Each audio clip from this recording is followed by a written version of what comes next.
어찌하여 이방 나라들이 분노하며 민족들이 헛된 일을 꾸미는가? 세상의 군왕들이 나서며 관원들이 서로 꾀하여 여호와와 그의 기름 부음 받은 자를 대적하며 우리가 그들의 맨 것을 끊고 그의 결박을 벗어버리자 하는도다. 하늘에 계신 이가 웃으시며 주께서 그들을 비웃으시리로다. 그때에 분을 바라며 진노하사 그들을 놀라게 하여 이르시기를 내가 나의 왕을 내 거룩한 산 시온에 세웠다 하시리로다. 내가 여호와의 명령을 전하노라. 여호와께서 내게 이르시되 너는 내 아들이라. 오늘 내가 너를 낳았도다. 내게 구하라. 내가 이방 나라를 내 유업으로 주리니 내 소유가 땅끝까지 이르리로다. 내가 철장으로 그들을 깨뜨리며 질그릇같이 부수리라 하시도다. 그런즉 군왕들아 너희는 지혜를 얻으며 세상의 재판관들아 너희는 교훈을 받을지어다. 여호와를 경외함으로 섬기고 떨며 즐거워할지어다. 그의 아들에게 입맞추라. 그렇지 아니하면 진노하심으로 너희가 길에서 망하리니 그의 진노가 급하심이라. 여호와께 피하는 모든 사람은 다 복이 있도다. 아멘. 이는 살아계신 하나님의 말씀입니다. 오늘도 우리에게 말씀하시는 하나님께 감사합니다. 시편 2편은 메시아 시편입니다. 메시아에 관해서 가르치고 예언하는 시편입니다. 그래서 언뜻 보면 시편 1편과 무관하게 전혀 새로운 내용을 말하고 있는 것처럼 보입니다. 하지만 실은 시편 1편과 2편은 서로 깊은 관련을 가지고 있습니다. 우리가 지난 주일에 살펴본 시편 1편은 그 시작을 어떻게 시작하죠? 복 있는 사람은 이렇게 시작을 합니다. 그런데 시편 2편은 어떻게 마치는가? 여호와께 피하는 모든 사람은 다 복이 있도다. 이렇게 마칩니다. 결국 시편 2편은 1편과 동일한 주제, 곧 복에 대해서 가르칩니다. 이런 점에서 1편과 밀접한 관련을 가진다고 말할 수 있습니다. 1편과 2편을 묶어서 본다면 복에 관한 말로 시작해서 복에 관한 말로 끝납니다. 이렇게 복에 관한 말로 시작하고 복에 관한 말로 끝나는 수미일관의 형식을 가지고 있습니다. 수미일관은 처음부터 끝까지 한결같다는 뜻입니다.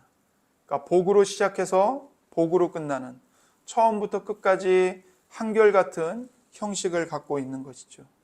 그래서 어떤 성경학자들은 본래 이 1편과 2편이 복 있는 사람으로 시작해서 복이또다로 마치는 이 하나로 묶여있는 시였던 것으로 봅니다. 그러니까 1편과 2편이 하나의 시였던 것으로 보는 것입니다. 중요한 것은 이 시편이 하나냐 둘이냐가 아닙니다. 중요한 게 뭐냐면 시편 1편과 2편은 시편 전체의 서론입니다. 그런데 이 1편과 2편이 시편 전체의 서론으로서 동일한 주제를 다루고 있다는 점입니다. 그 주제는 바로 복 있는 사람입니다. 그래서 2편에서는 1편에서 말한 이 일반적인 구분을 더욱더 구체적이고 선명하게 드러냅니다. 단지 복뿐만이 아니라 죄가 무엇인지를 구체적으로 말하고 있고 그 죄의 결과를 분명히 말하는 것이 2편입니다. 그러면서 시편 1편에서 말한 복 있는 사람이 어떤 사람인가를 더 구체적으로 말하는 것이 바로 시편 2편입니다. 그래서 이 편의 결론은 이것입니다. 여호와께 피하는 모든 사람은 다 복이 있도다. 어떤 사람이 복이 있는 사람입니까? 여호와께 피하는 사람. 이 사람이 바로 복이 있는 사람입니다.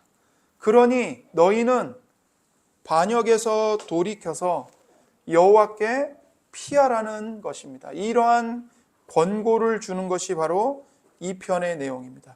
만일 그렇게 하지 않으면 어떤 결과를 초래하는가? 그 결과는 너희가 다 길에서 망하리니입니다.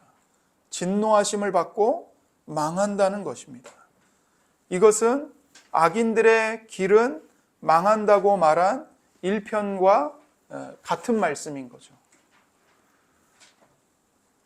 자, 이제 시편 2편을 우리가 이제 보려고 하는데요. 시편 2편은 구성이 어떻게 되어 있냐면 각각 3절씩 끊어서 4장면으로 구성이 됩니다. 그러니까 3절씩 끊어서 4장면으로 우리가 구분할 수가 있습니다. 먼저 1절부터 3절은 세상과 세상의 권력자들이 말하는 내용입니다. 근데 그 권력자들이 하는 말을 해설자인 시편 기자가 언급을 해주는 거죠.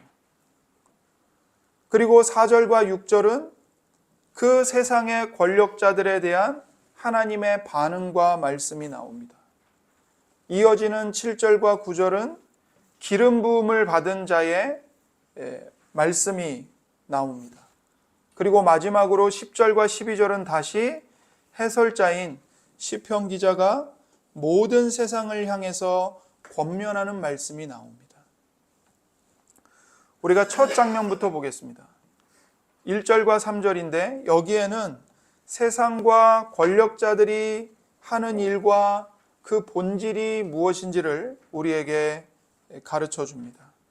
1절을 보시면 어찌하여 이방 나라들이 분노하며 민족들이 헛된 일을 꾸미는가.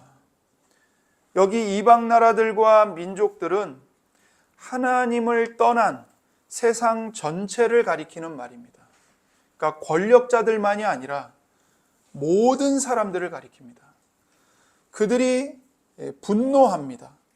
분노한다는 것은 단지 감정적인 반응만을 말하는 것이 아니라 하나님을 향해 적대적인 소란과 소동을 일으킨다는 뜻입니다. 하나님을 반대해서 세력을 모으고 하나님을 향해 일어나는 것이죠.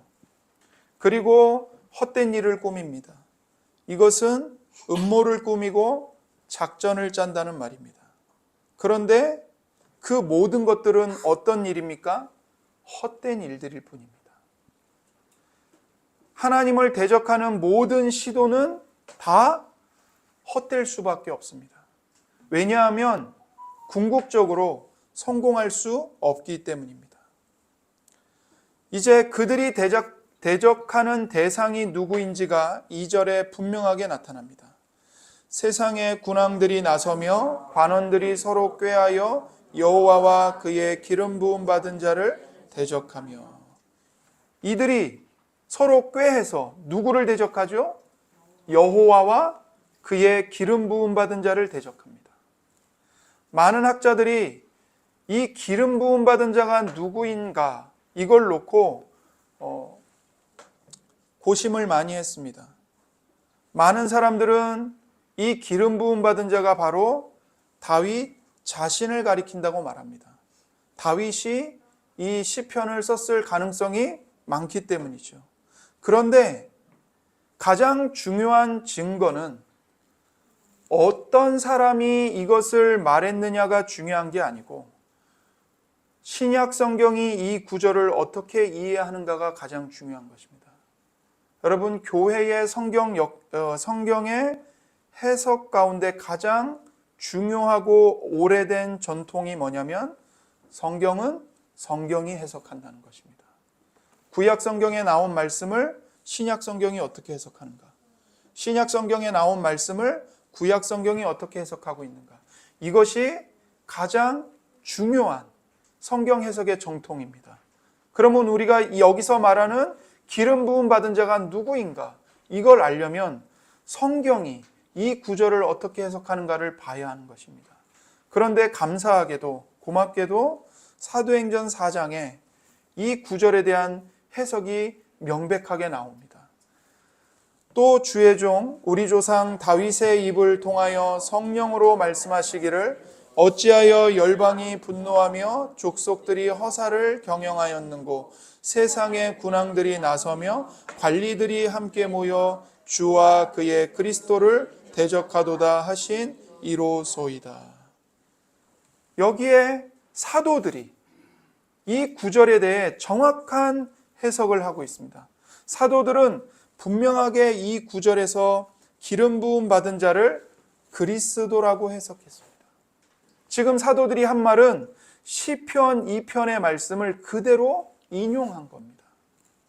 그런데 그 기름 부음 받은 자가 누구라고요? 그리스도입니다. 그리스도. 물론 기름 부음 받은 자라는 말 자체가 히브리어로는 메시아이고 헬라어로는 그리스도입니다. 하지만 사도들이 여기서 말한 그리스도는 일반적인 의미에서 왕들, 제사장들 혹은 선지자들을 가리킨 것이 아니라 바로 그리스도이신 예수님을 가리킨 말입니다. 성경이 성경을 해석한다는 것은 성경 해석에서 가장 중요한 원리입니다. 하나님 없는 세상과 그 권력자들은 총궐기하듯이 성부 하나님과 그리스도를 향하여 대적합니다. 이것이 성경이 말하는 세상의 타락한 본성입니다. 신약 성경은 세상의 타락한 본성을 또 이렇게 설명합니다. 에베소서 2장입니다. 그때에 너희는 그 가운데서 행하여 이 세상 풍조를 따르고 공중의 권세 잡은 자를 따랐으니 곧 지금 불순종의 아들들 가운데서 역사하는 영이라. 전에는 우리도 다 그 가운데서 우리 육체의 욕심을 따라 지내며 육체와 마음에 원하는 것을 하여 다른 이들과 같이 본질상 진노의 자녀이었더니. 세상은 공중의 권세 잡은 자인 마귀를 따라서 하나님을 대적합니다. 육체의 욕심을 따라 살아가면서 육체와 마음이 원하는 대로 행하면서 하나님의 진노를 자극하고 일으킵니다. 이것이 하나님을 대적하는 세상의 본성입니다. 예수님께서 제자들에게 하신 말씀도 보십시오. 세상이 너희를 미워하면 너희보다 먼저 나를 미워한 줄을 알라. 너희가 세상에 속하였으면 세상이 자기의 것을 사랑할 것이나 너희는 세상에 속한 자가 아니요 도리어 내가 너희를 세상에서 택하였기 때문에 세상이 너희를 미워하느니라. 교회는 세상에 속하지 아니하고 주님께 속한 자들이기 때문에 세상은 교회를 미워합니다. 이것이 세상과 하나님의 관계, 세상과 그리스도의 관계, 세상과 교회의 관계의 본질입니다. 세상은 하나님과 예수 그리스도와 교회를 미워하고 대적합니다. 3절은 세상과 권력자들이 원하는 것이 무엇인지를 구체적으로 밝힙니다. 그들은 이렇게 말합니다. 시편 2편 3절입니다. 우리가 그들의 맨 것을 끊고 그의 결박을 벗어버리자 하는도다. 세상이 원하는 게 무엇입니까? 하나님의 통치를 끊어버리고 벗어버리는 것. 그 하나님의 통치를 결박으로 여기는 것. 그것을 끊어버리는 것. 이것이 세상이 원하는 것입니다. 세상이 이토록 하나님을 대적하는 이유가 무엇일까요? 하나님이 싫기 때문입니다. 이것이 죄의 본성입니다. 죄는 하나님과 하나님에 관한 모든 것을 싫어하는 성향입니다. 하나님의 다스림과 통치에서 벗어나고자 안간힘을 씁니다. 아담과 하와가 범죄했을 때 그 죄는 바로 하나님으로부터 독립하여 자기 자신이 하나님이 되려는 시도였습니다. 바로 이 죄의 본성이 세상과 세상의 권력자들로 하여금 하나님과 그리스도와 교회를 대적하게 하는 것입니다. 그들은 모이고 소동을 일으키고 치밀하게 작전을 세우고 하나님을 대적하여 반란을 일으킵니다. 하나님과 예수 그리스도를 대적하는 이 시도들은 역사 속에서 매우 많았습니다. 한 예로 구약 시대를 보면 이 애굽의 바로가 이스라엘의 남자아이들이 태어나기만 하면 나일강에 던져 죽였던 것을 우리는 압니다. 그것이 그냥 행하는 일이 아니었고 하나님과 예수 그리스도를 대적하는 반란이었던 겁니다. 그리고 신약 시대로 들어오면서 예수님께서 베들레헴에서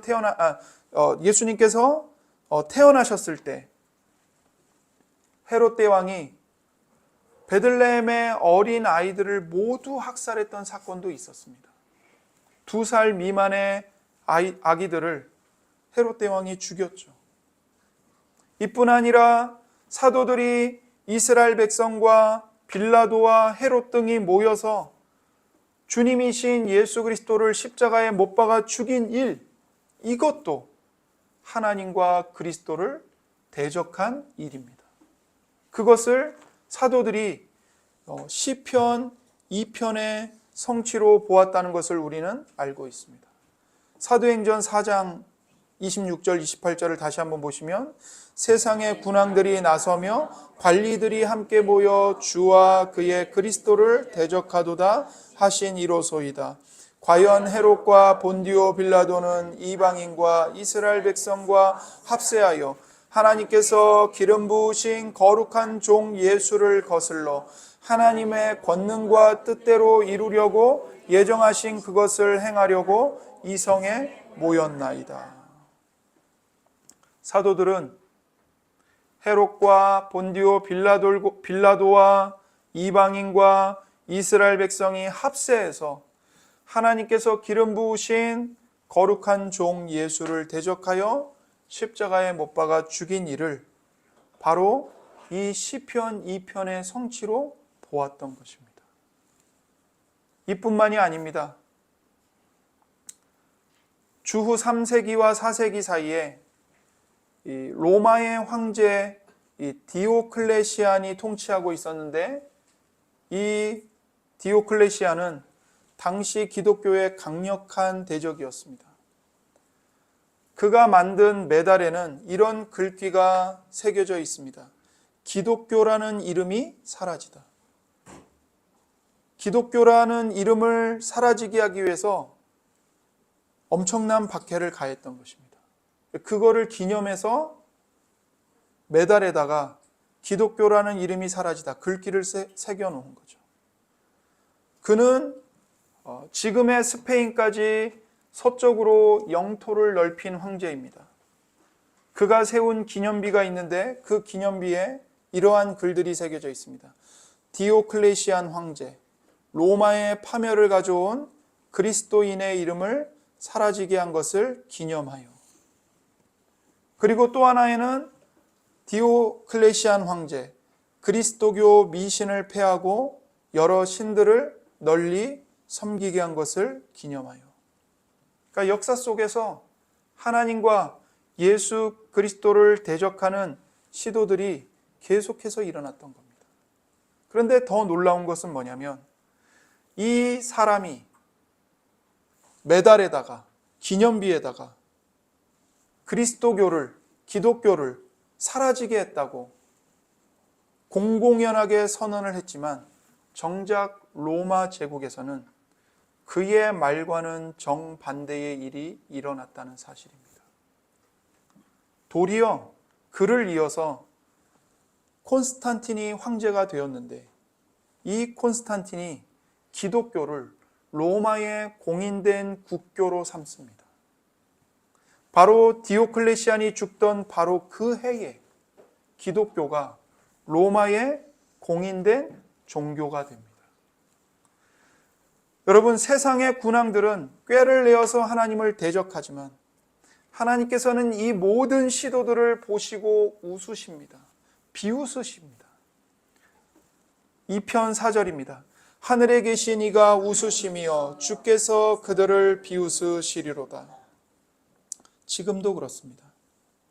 세상과 세상의 권세자들이 아무리 소동을 일으키고 꾀를 내어서 하나님과 그리스도를 대적하고 이 땅에서 교회를 잔멸하려고 할지라도 하나님은 그들을 비웃으십니다.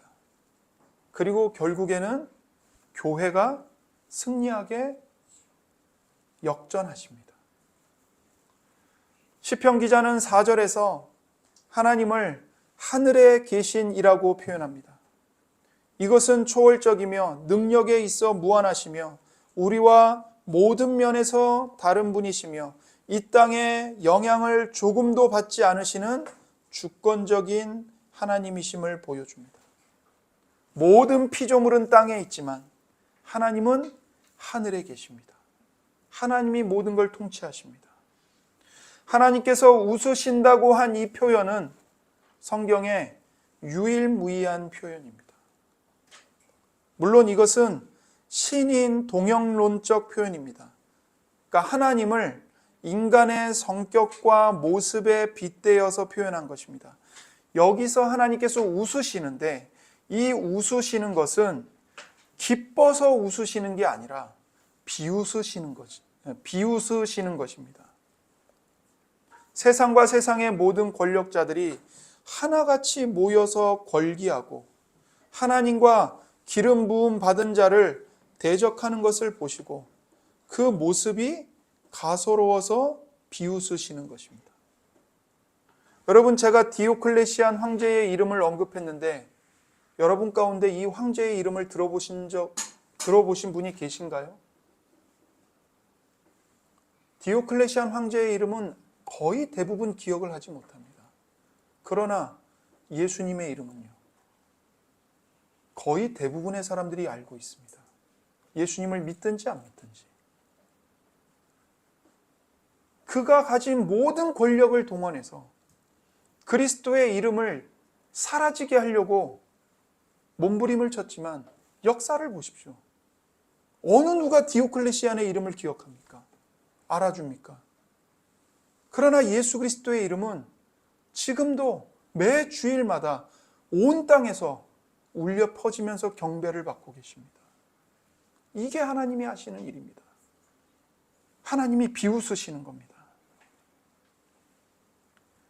세상 사람들의 모든 행사가 다 헛되고 무너질 것을 하나님이 아시기 때문입니다. 그러나 이것만이 하나님의 반응은 아닙니다. 죄에 대한 하나님의 반응과 하나님을 반역하는 세상에 대한 하나님의 정상적인 반응은 진노입니다. 5절입니다. 그때에 분을 바라며 진노하사 그들을 놀라게 하여 이르시기를. 진노하십니다. 분을 바라십니다. 오늘날에 너무나 많은 사람들이 진노하시는 하나님을 알지 못합니다.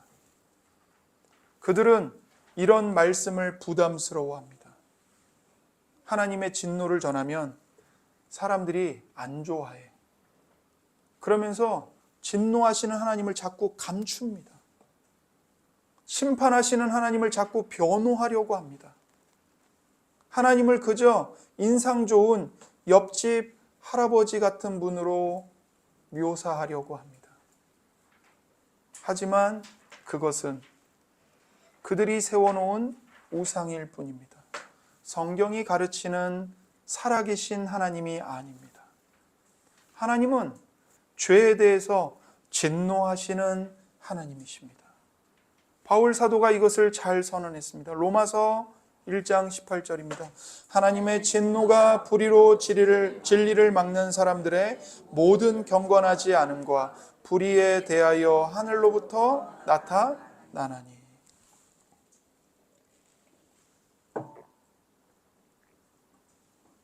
하나님의 진노가 하늘로부터 반드시 나타납니다. 이것이 하나님을 대적하는 세상이 처한 영적인 현실입니다. 하나님은 말씀하십니다.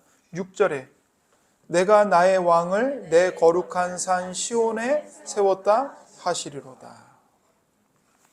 성부 하나님께서 주권 가운데 행하신 일은 한마디로 당신의 왕을 거룩한 산 시온에 세우신 일입니다.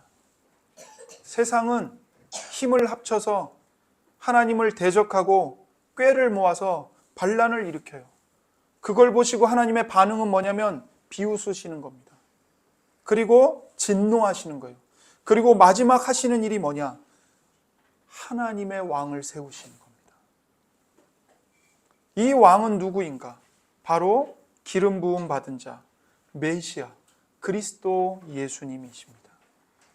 그러므로 성부 하나님께서 세상과 권력자들이 하나님과 그리스도를 대적하여 행하는 모든 교만함에 대해 주권적으로 하시는 일은 바로 그리스도를 보내시고 그분을 왕으로 세우시는 일입니다.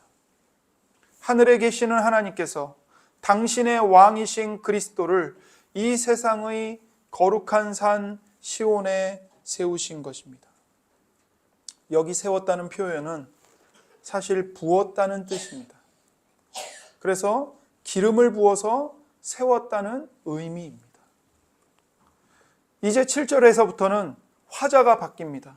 화자는 누구냐면 바로 기름 부음 받은 자, 자신입니다. 바로 예수 그리스도께서 성부 하나님의 명령을 온 세상에 선포하십니다. 7절 말씀입니다. 내가 여호와의 명령을 전하노라. 여호와께서 내게 이르시되 너는 내 아들이라. 오늘 내가 너를 낳았도다. 이것이 바로 성부께서 성자이신 예수님께 하신 말씀입니다. 이것을 우리가 확실히 알고 있죠. 왜 알고 있습니까? 예수님의 생애에서 두 차례나 성부 하나님께서 예수님을 향해 이 말씀을 하셨기 때문입니다. 한 번은 주님께서 세례를 받으실 때였고, 또 한 번은 변화산에서 영광스러운 모습으로 주님이 변화되셨을 때 이 말씀을 하셨습니다. 마태복음 3장 16절입니다. 예수께서 세례를 받으시고 곧 물에서 올라오실새 하늘이 열리고 하나님의 성령이 비둘기같이 내려 자기 위에 임하심을 보시더니 하늘로부터 소리가 있어 말씀하시되 이는 내 사랑하는 아들이요 내 기뻐하는 자라 하시니라. 마태복음 17장 5절입니다. 말할 때에 호련히 빛난 구름이 그들을 덮으며 구름 속에서 소리가 나서 이르시되 이는 내 사랑하는 아들이요 내 기뻐하는 자니 너희는 그의 말을 들으라 하시는지라. 보십시오. 예수님께서 세례를 받으실 때와 변화산에서 그 영광을 나타내실 때 성부께서는 두 차례나 똑같이 말씀을 반복하십니다. 이는 내 사랑하는 아들이요 내 기뻐하는 자다. 이 말씀을 하시는 거예요. 그러니까 성부께서 시편 2편 7절의 말씀을 성자 예수님께 말씀하신 겁니다. 그래서 사도들이 이 시편의 말씀이 바로 성부 하나님께서 성자 하나님이신 예수 그리스도께 하신 말씀이라고 사도행전에서 말했던 것입니다. 이것뿐만이 아닙니다. 이 구절을 히브리서 기자도 두 차례나 주 예수님께 대하여 인용을 합니다. 히브리서 1장 5절입니다. 하나님께서 어느 때에 천사 중 누구에게 너는 내 아들이라 오늘 내가 너를 낳았다 하셨으며 또 다시 나는 그에게 아버지가 되고 그는 내게 아들이 되리라 하셨느냐. 히브리서 기자는 지금 뭘 말하고 있는 거냐면 예수님이 천사들보다 훨씬 더 위대하신 분으로서 하나님의 아들이시다. 이걸 강조하고 있는 거예요. 그래서 하나님은 예수님에게만 너는 내 아들이라 오늘 내가 너를 낳았다 말씀하셨지 어느 천사들에게도 이 말씀을 하시지 않았다는 겁니다. 히브리서 5장 5절입니다. 또한 이와 같이 그리스도께서 대제사장 되심도 스스로 영광을 취하심이 아니요 오직 말씀하신 이가 그에게 이르시되 너는 내 아들이니 내가 오늘 너를 낳았다 하셨고, 예수님이 자기 자신을 스스로 높여서 대제사장이 되는 영광을 차지하신 것이 아니라 그분에게 너는 내 아들이다, 오늘 내가 너를 낳았다, 성부께서 말씀하시고 성부께서 예수님을 대제사장으로 삼으셨다는 것이죠. 이렇게 시편 2편 7절의 말씀은 주 예수 그리스도의 말씀입니다. 성부 하나님께서는 기름 부음을 받은 아들에게 구하라고 말씀을 하십니다. 열방을 유업으로 주시고 소유가 땅끝까지 이르게 하시겠다는 약속을 주셨습니다. 8절입니다. 내게 구하라. 내가 이방 나라를 내 유업으로 주리니 내 소유가 땅끝까지 이르리로다. 이 유업이 성도들에게 주어진 하나님의 나라입니다. 그리고 전 세계입니다. 전체 세계. 그래서 주님께서 최후 심판에 대한 말씀을 하시면서 그때에 임금이 그 오른편에 있는 자들에게 이르시되 내 아버지께 복받을 자들이여 나와 창세로부터 너희를 위하여 예비된 나라를 상속하라. 이 말씀이 바로 이 유업, 이 기업을 가리키는 것입니다. 그래서 하나님께서 자기 아들이신 예수님에게 이 유업을 주셨다는 것이죠. 그리고 이 말씀은 우리 주님께서 하신 이 대위임령의 말씀에서도 분명하게 드러납니다. 마태복음 28장 18절입니다. 예수께서 나와 말씀하여 이르시되 하늘과 땅의 모든 권세를 내게 주셨으니,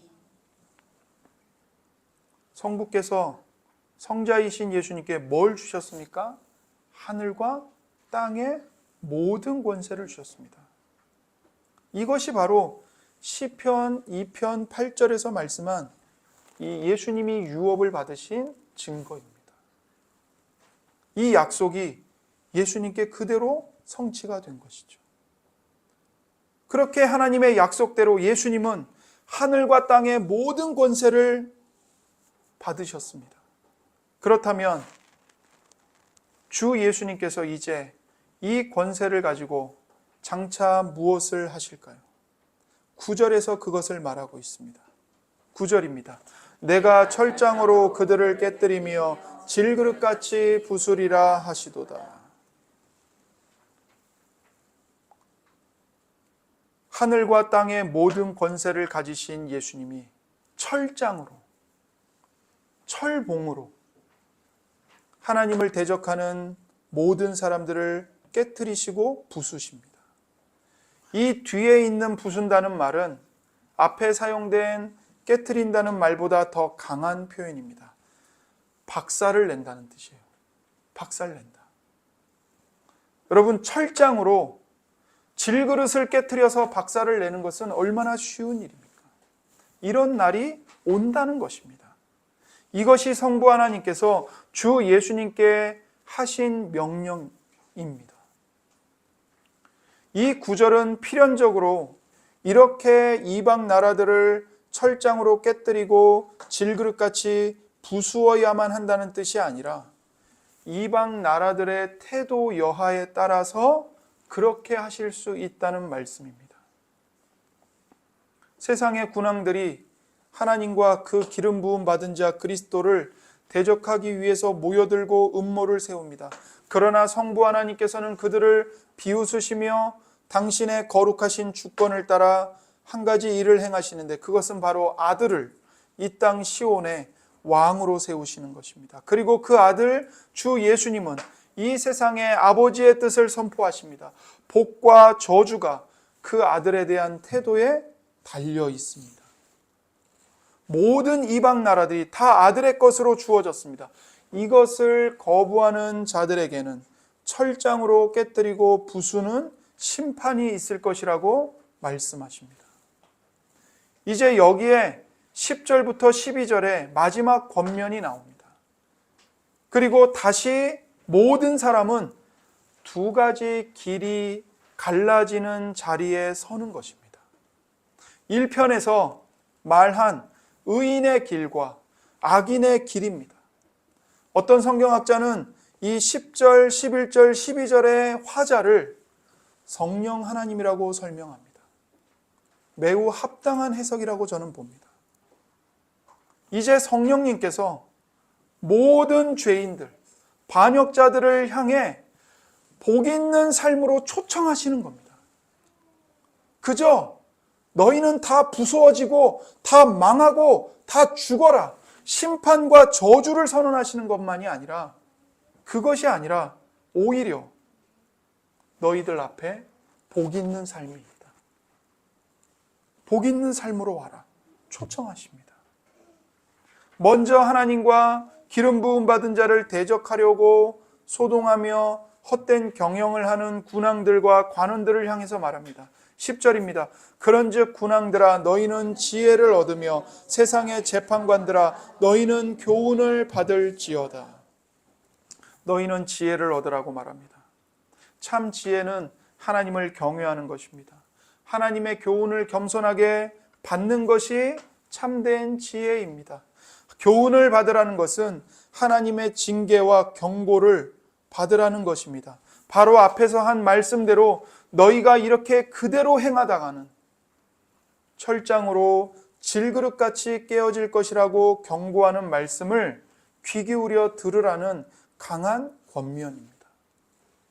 그들이 참으로 하나님의 경고를 제대로 받는다면, 그리고 그들이 돌이킨다면 그들은 여호와를 경외함으로 섬기고 떨며 즐거워하게 될 것입니다.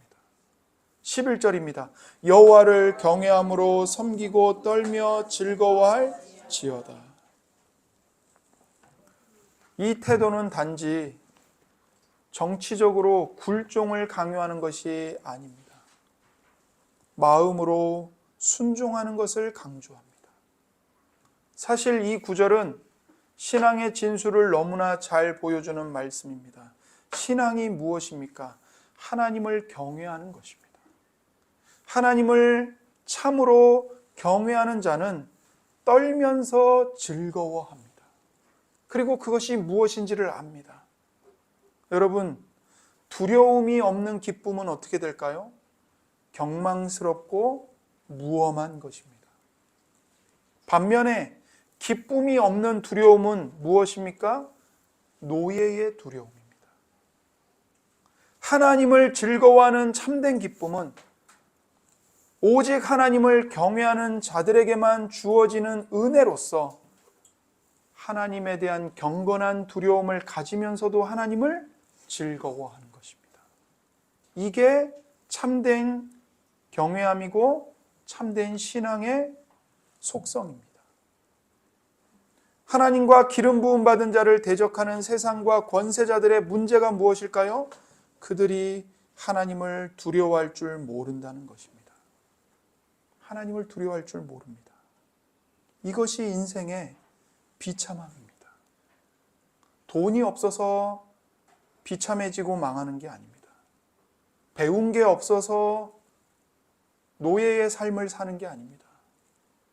하나님을 두려워할 줄 모르기 때문에 인생은 비참해지고 망하는 것입니다.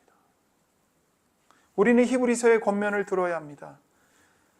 히브리서 12장입니다. 그러므로 우리가 흔들리지 않는 나라를 받았은즉 은혜를 받자 이로 말미암아 경건함과 두려움으로 하나님을 기쁘시게 섬길지니 우리 하나님은 소멸하는 불이심이라. 우리가 은혜를 받는 목적이 무엇입니까? 이로 말미암아 경건함과 두려움으로 하나님을 기쁘시게 섬기기 위함입니다. 우리 하나님은 소멸하는 불이십니다. 그러므로 성령께서는 모든 반역자들을 향해 말씀하십니다. 12절입니다. 그의 아들에게 입맞추라. 그렇지 아니하면 진노하심으로 너희가 길에서 망하리니 그의 진노가 급하심이라. 여호와께 피하는 모든 사람은 다 복이 있도다. 그의 아들에게 입맞추라. 고대의 입맞춤은 아랫사람이 윗사람에게 충성과 복종을 맹세하는 표시입니다. 여기서 입맞추라는 말이 그것을 의미합니다. 너희는 주 예수 그리스도께 충성과 복종을 맹세하라는 것입니다. 그분밖에는 주가 없다는 것입니다. 그분이 만주의 주요, 만왕의 왕이시라는 것입니다. 모든 죄인이 그리스도께 입을 맞추어야 할 너무나 분명한 이유가 12절에 추가됩니다. 그렇지 아니하면 진노하심으로 너희가 길에서 망하리니 그의 진노가 급하심이라. 바로 철장으로 질그릇을 부수는 일이 곧 올 것입니다. 모든 것은 그 아들이신 그리스도 예수께 대한 태도에 따라서 결정될 것입니다. 그분의 아들에 대한 태도가 곧 성부 하나님에 대한 태도이기 때문입니다. 이제 시편 기자는 결론을 말합니다. 여호와께 피하는 모든 사람은 다 복이 있도다. 여기에서 여호와께 피하는 모든 사람이라고 번역했는데 본래는 그에게 피하는 모든 사람입니다. 그에게 피하는 모든 사람. 여기에서 그는 하나님보다는 하나님의 아들이신 메시아를 가리킨다고 보는 것이 옳습니다. 그렇다면 시편 2편은 결국 하나님의 아들 메시아에게 피하는 사람, 메시아를 의지하는 사람이 복이 있다는 말로 끝나는 것입니다. 이것은 하나님을 대적하는 사람들에게 하나님의 아들인 메시아 안에서, 그리스도 안에서 복받는 길이 열려 있음을 알리고 있는 것입니다.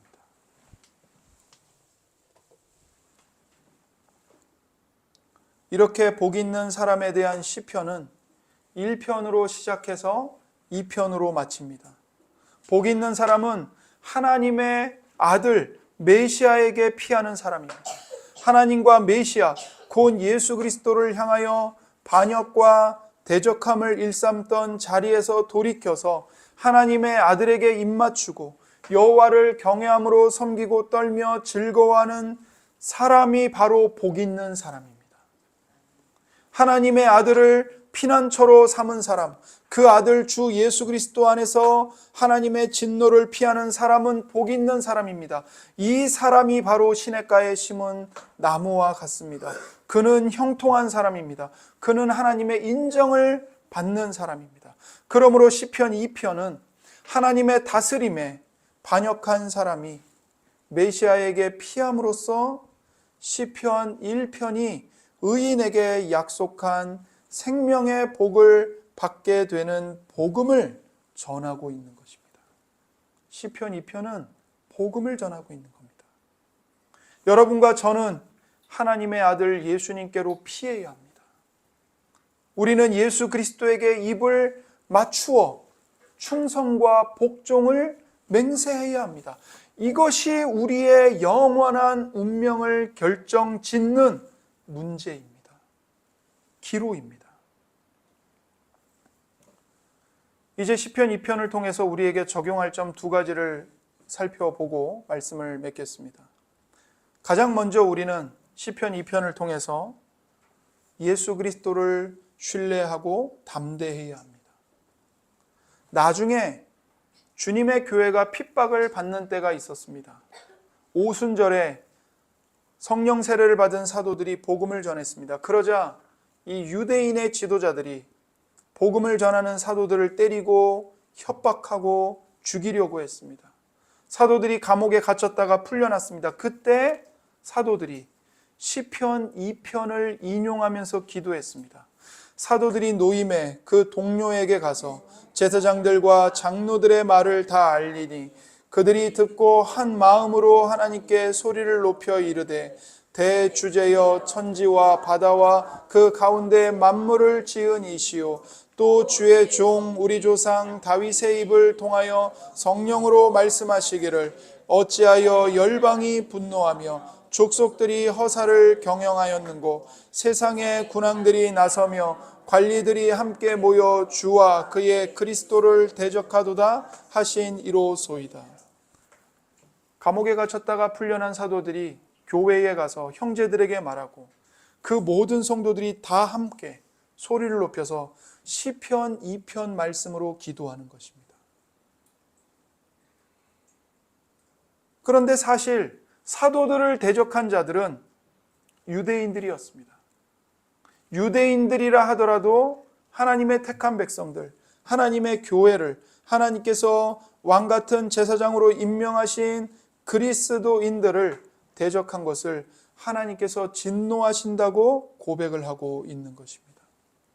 실제로 이 왕은 철장으로 만국을 다스리는 이 왕은 단순히 다윗을 의미하는 게 아니라 다윗의 자손으로 오실 예수 그리스도를 가리킵니다. 그래서 우리는 시편 2편을 통해서 이렇게 생각해야 합니다. 지금 교회가 핍박을 받지만 핍박받는 것에 대해서 분노하거나 세상을 대적하려고 하거나 자기 연민에 빠져 있지 말고 오히려 하나님께서 이 모든 것을 갚아주실 것을 믿고 예수 그리스도께서 궁극적으로 우리에게 정의로운 상을 주실 것이라는 것을 신뢰하면서 예수님을 바라보라는 의미입니다. 그리고 우리는 두 번째로 예수 그리스도께서 하신 일을 보면서 겸손해야 합니다. 결국 이 왕은 어떤 왕이십니까? 예수 그리스도는 시편 2편만 보면 철장으로 모든 것을 다 깨뜨리고 부수는 것만 생각하기 쉽습니다. 그러나 실제로 예수 그리스도께서 이 땅에 오셔서 하신 일은 무엇입니까? 물론 예수님은 재림하실 때에 철장으로 만국을 다스리시는 왕으로 오실 것입니다. 예수님이 재림하실 때는 모든 것을 심판하실 무시무시한 왕으로 오실 것입니다. 그렇지만 예수님께서 이 세상에 처음 오셨을 때는 그분이 다윗의 자손으로 나타나셨을 때 그분은 십자가에 못 박히셨습니다. 그분은 얼마든지 처음에 오셨을 때도 철장을 가지고 다 깨트리고 다 박살내실 수 있었습니다. 우리가 그런 심판을 받아 마땅한 자들이었습니다. 그런데 예수님이 그렇게 하시지 않았습니다. 요한복음 19장입니다. 그들이 거기서 예수를 십자가에 못 박을새 다른 두 사람도 그와 함께 자유편에 못 박혔니 예수는 가운데 있더라. 빌라도가 패를 써서 십자가 위에 붙이니 나사렛 예수 유대인의 왕이라 기록되었더라. 예수님을 십자가에 못 박으면서 빌라도가 패를 써서 십자가 위에 붙입니다. 나사렛 예수 유대인의 왕이라. 이 유대인의 왕, 시편 2편이 예언하던 철장으로 반역자들을 다 깨부수고 만국을 다스릴 왕이 오셨는데 자기 손에 들린 철장으로 반역자들을 부수시는 게 아니라 도리어 그 철장을 내려놓고 자신의 두 팔을 벌려 십자가에 못 박히셨습니다. 그리고 당신께서 휘두르셔야 할 그 철장으로 당신의 몸으로 친히 맞으셨습니다. 우리의 죄 때문에 말이죠. 원래는 내가 철장으로 맞고 산산조각 나고 박살이 나야 합니다. 그런데 이 왕이, 이 예수님이 우리를 대신하여 나를 위하여 철장에 맞으시고 깨트려지고 부서졌습니다. 예수님의 십자가의 죽음을 앞두고 마리아가 예수님의 발 앞에 향유 옥갑을 깨트려서 부은 사건을 기억하시죠? 예수님이 뭐라고 말씀하십니까?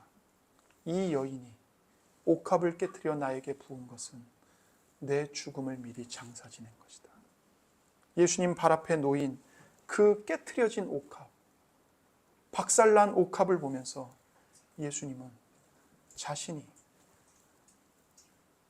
자기가 사랑하는 백성들을 위하여 이 옥합처럼 깨 부서져야 한다는 것을 상기하시고 말씀하신 것입니다. 내가 너희를 위하여 이 부서진 옥합과 같이 내가 산산조각 날 것이다. 내가 산산조각 남으로써 너희를 살릴 것이다.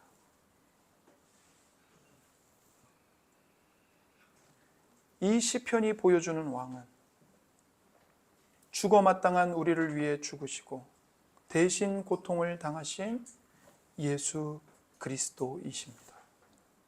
요한복음 19장 20절입니다. 예수께서 못 박히신 곳이 성에서 가까운 고로 많은 유대인이 이 패를 읽는데 히브리와 로마와 헬라말로 기록되었더라. 히브리와 로마와 헬라말로 기록된 것은 그 당시에 전 세계의 언어였습니다. 모든 사람이 본 겁니다. 모든 사람의 왕, 만왕의 왕께서 죄인들을 위해, 우리를 위해 십자가에 못 박히신 겁니다. 그렇게 만왕의 왕이 되셨습니다. 그의 아들에게 입맞추라. 그렇지 아니하면 진노하심으로 너희가 길에서 망하리니 그의 진노가 급하심이라. 여호와께 피하는 모든 사람은 다 복이 있도다. 보십시오. 우리가 받아야 하는 진노를 대신 받으신 예수님, 우리에게 생명과 복을 주시기 위하여 우리를 대신하여 망하신 예수님, 그분에게 입맞추십시오. 그분을 따르십시오. 예수님께 달려가 피하십시오. 그렇다면 예수님이 영광 가운데 재림하실 때 우리는 그 예수 그리스도를 진노의 하나님으로, 무시무시한 하나님으로 보지 않고 사랑하는 하나님으로 맞이하게 될 것입니다. 예수 그리스도께서 우리를 위하여 낮아지셨기 때문에 우리는 이 땅에서 낮아지는 삶, 겸손한 삶으로 살아가는 것이 마땅합니다. 그렇게 살 수 있도록 용기를 달라고 기도합시다. 예수님께서 영광 가운데 오실 때 여러분과 저를, 모든 성도들을 그 무엇보다도 영화롭게 높이실 것입니다. 이번 한 주간도 이러한 하나님의 은혜로, 겸손과 온유함으로, 인내로 살아가시기를 바랍니다. 이 시간 나를 사랑하사 나를 위하여 십자가에 못 박히신 예수 그리스도 앞에 나아가 함께 기도하겠습니다.